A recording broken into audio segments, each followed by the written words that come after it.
Welcome back, everyone, to the Sideline Report. Marvin Jackson here, along with Lou Holder, Donna Hopkins, Santana Moss, and joining us on this special Baltimore report is Barry Barnes.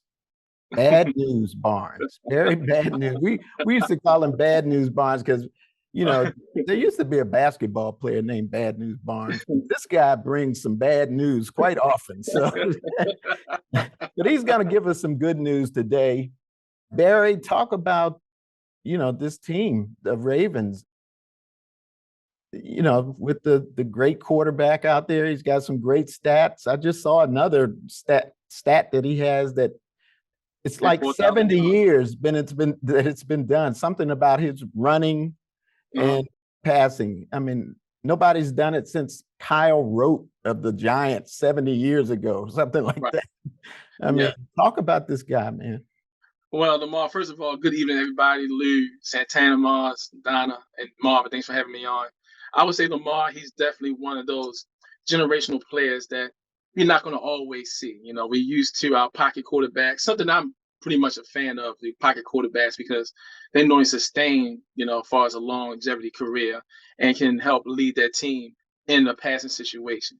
But when you have someone that can be a combo, that can run, that can pass the ball, I would like for Lamar, to be better situationally as a passer, which is something that he has been developing for the past 4 years. I want to see him sharpen that up against legit defenses, something that he have not shown consistency of yet. And we've seen a couple of things this year, as far as with decision making. A lot of quarterbacks make, bad decisions from time to time.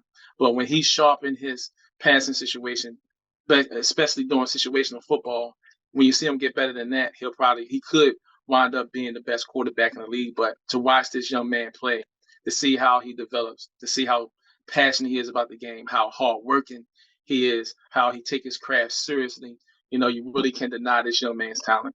How far can this team go, Barry? Well, I would say the Baltimore Ravens, they know who they are.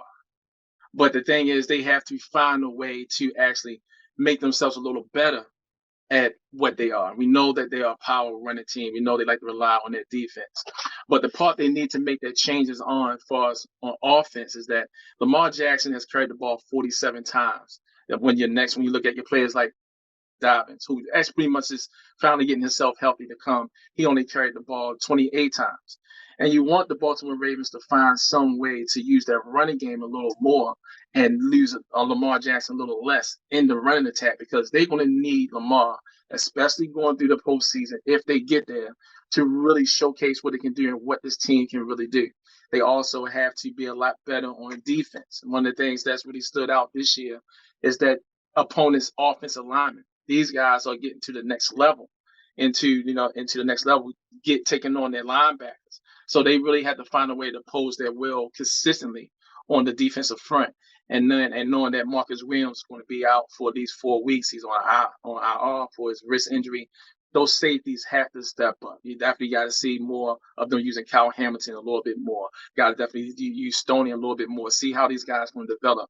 They will have their hands full, especially for the next couple of weeks, going up against running teams that's very physical on the offensive line, very athletic, that can get to the next level, use a lot of 11 personnel, 12 personnel, meaning a lot of their tight ends that help with their blocking.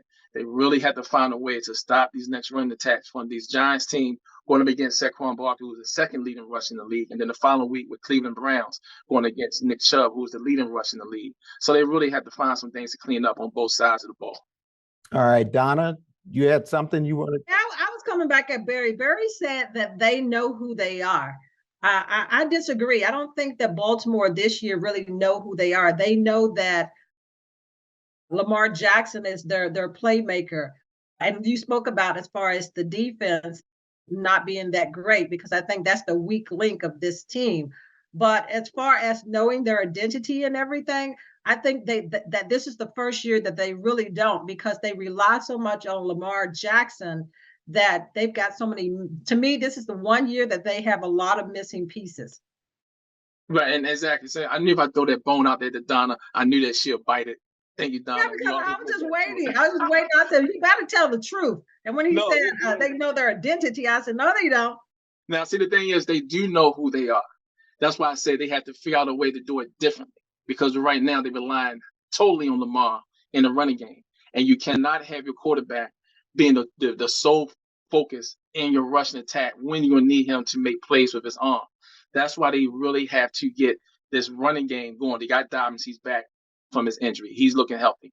Justin Hill, although he's questionable going against, the upcoming week, going up against the Giants this week, they really have to find some way, even with the short passing game, find some way, another outlet where Lamar will not have to rely on his legs.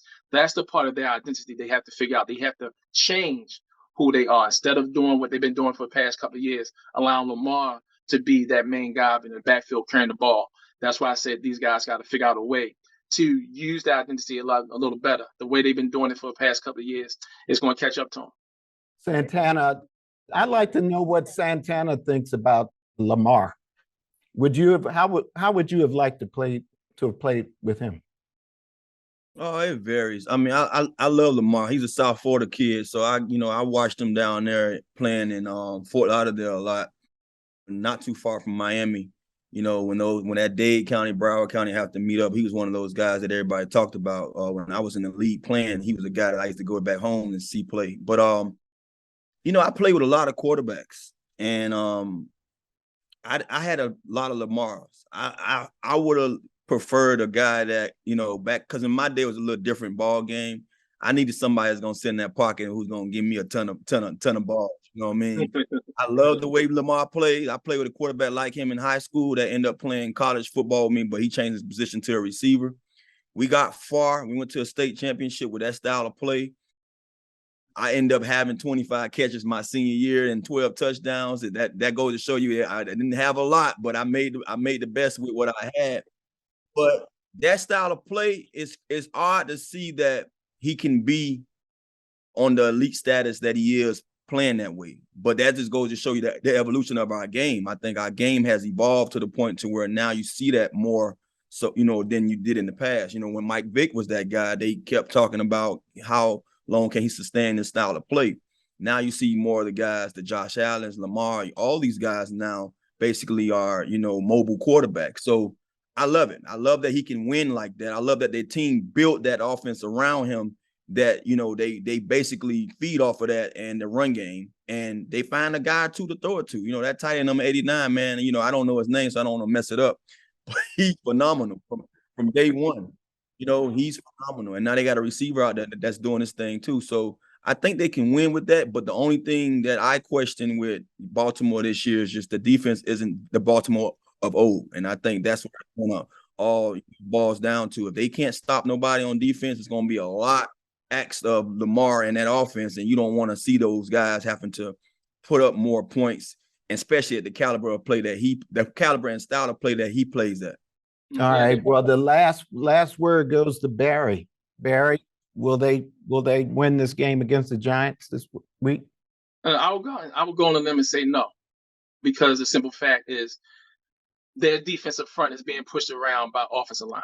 And if you watch the way how the Giants have been using their offensive line and also using their tight ends, they really recognize that Seth Pond is 100% healthy. They're using him. They're riding him. They're not asking too much for Daniel Jones. He's going to definitely do what he needs to do to work within that offense. And their defense, very athletic, very quick, very fast. This is something that the Ravens is going to do for the rest of their schedule. They're going to run into going up against defenses that's very athletic. And they're going to run those situations where you have linebackers like a Tate Crowder, who's like a hybrid. Trying to use Lamar in their running game and things like that. One of the things that I would say that Santana Moss said is really good to see that they use them and they winning.